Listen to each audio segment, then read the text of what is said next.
Hello student, welcome to TSN. Good morning student. Student, this is our fourth video of chapter number 1 geographic practical 12th class.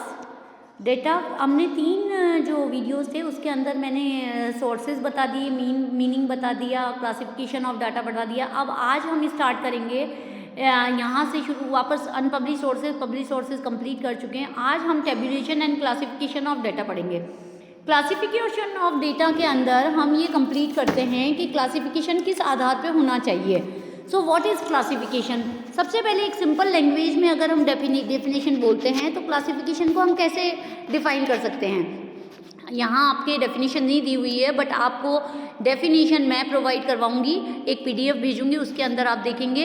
इसके अंदर very short दिया हुआ है, सो हम इसे deeply पढ़ेंगे कि classification is the process of arranging thing. मतलब कि क्लासिफिकेशन वो होता है जिसे हम अरेंज करते हैं सारी चीज़ों को इन ग्रुप्स और क्लासेस, या तो क्लासेस के आधार पे या ग्रुप्स के आधार पे, according to their resemblances and affinities, and give expression to the unity of attribute that may exist among the diversity of individual. हमें ये पता चल जाता है कि अलग अलग इंसान की अलग अलग डाइवर्सिटी के आधार पे ग्रुप को हम कंप्लीटली बांट लेते हैं, क्लासिफिकेशन कर लेते हैं. चाहे जैसे बहुत ज़्यादा लंबे बच्चों को हमने एक एरिया में ले लिया और छोटे को एक एरिया में ले लिया, तो ये ग्रुप के आधार पे हम क्लासिफिकेशन कर सकते हैं. सो ये क्लासिफिकेशन हो गया.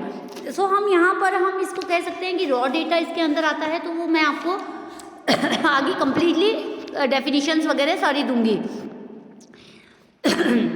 इसके अंदर the data collected from the primary और सेकेंडरी सोर्सेज की डेटा को हम किसी भी ढंग से कलेक्ट कर सकते हैं, चाहे वो प्राइमरी हो चाहे सेकेंडरी सोर्स हो. Initiate appear as a big jumble of information with the last comparison. हम उसका कंपेरिजन करने के लिए किस आधार पे उसे लेते हैं.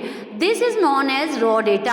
अब रॉ डेटा की डेफिनेशन अगर आपको चाहिए तो वो भी मैं प्रोवाइड करवाऊंगी नेक्स्ट पीडीएफ के अंदर कि रॉ डेटा होता क्या है. रॉ डेटा मतलब कि जो हमें डेटा दिया हुआ होता है कि a series as use statically, जो सीरीज स्टैटिकली यूज की जाती है, may be define as things और एट्रीब्यूट ऑफ थिंग्स, उस चीज के बारे में जो बताई जाती है, arrange according to some logical order, और वो चीज अकॉर्डिंग टू लॉजिक से बनाई जाती है, उसे हम रॉ डेटा कहते हैं. जैसे a mass data is accrued from cold raw data. एक बहुत सारा डेटा दे दिया जाता है, हमें डाटा दे दिया जाता है, तो वो हम क्या कह सकते हैं, उसे रॉ डेटा कह सकते हैं, जिसे हमें अरेंज करना पड़ता है. मतलब कि आज कोई भी प्रोडक्शन करते हैं तो उसके लिए रॉ मटेरियल की ज़रूरत होती है.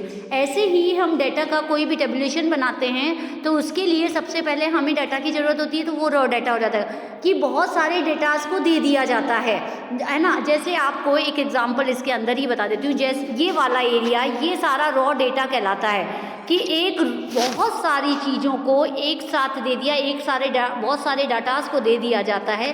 अब आपको इनको ग्रुप में अरेंज करना है कि सिंपल फॉर्म में अरेंज करना है, टेबुलेशन में बनाना है, कैसे करना है, तो ये सारी चीज़ें, ये क्या कहलाता है, रॉ डेटा. अब आपका एक क्वेश्चन बनता है व्हाट इज़, इसके अंदर 20 क्वेश्चंस मैं पहले ऑलरेडी बना चुकी हूँ. आपके 21 क्वेश्चन यहाँ से आते हैं. What is classification of data, define it and give the definition of raw data. तो ये क्वेश्चन आपका आ सकता है. सो 21 क्वेश्चन कंप्लीट हो चुके हैं स्टूडेंट हमारे, जो कि मैंने आपको वाइवा क्वेश्चंस दिए हैं और एज ए पूरा समझाया भी है.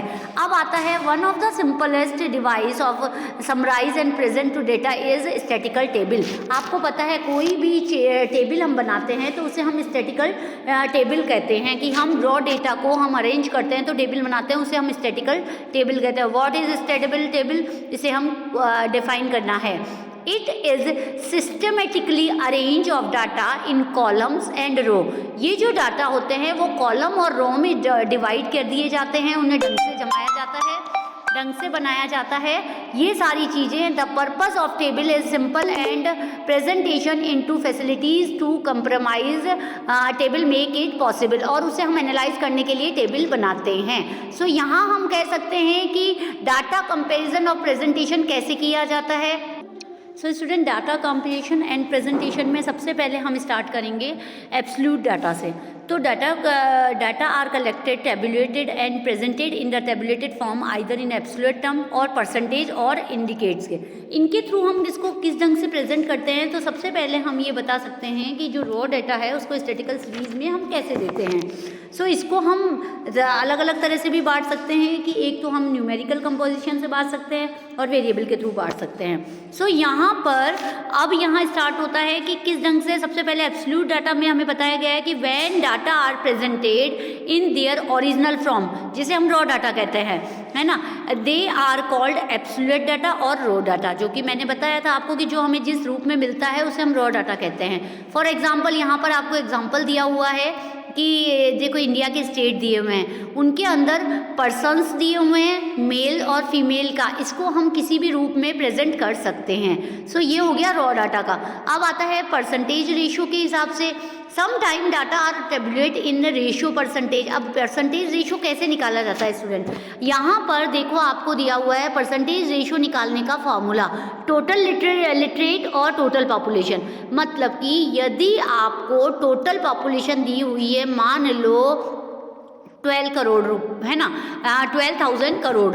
अब यहाँ पर आपको दिया हुआ है 12,000 करोड़, यहाँ पर स्टार्ट करते हैं। जैसे यहाँ पर हमारी टोटल पॉपुलेशन है 12,000 करोड़ और टोटल लिटरेट जो पर्सन है वो समझ लो 900 करोड़ लोग जो हैं वो टोटल पढ़े लिखे लोग कहलाते हैं। इनको परसेंटेज निकालना है तो हमें 100 से डिवाइड करना पड़ता है। तो यदि मैं इसको इससे डिवाइड कर देती हूँ तो मेरे पास आ जाता है, इसको डिवाइड करो और आप खुद देखेंगे किस ढंग से डिवाइड हो रहा है, 10 से 101। तो यहाँ पर जो रेशियो आ रहा है वो आ रहा है हमारे पास 10% का। तो इसे हम परसेंटेज फॉर्म में लिखते हैं। तो वो परसेंटेज फॉर्म में हमारे लिखने का तरीका, निकालने का तरीका या लिखने का तरीका इस ढंग से।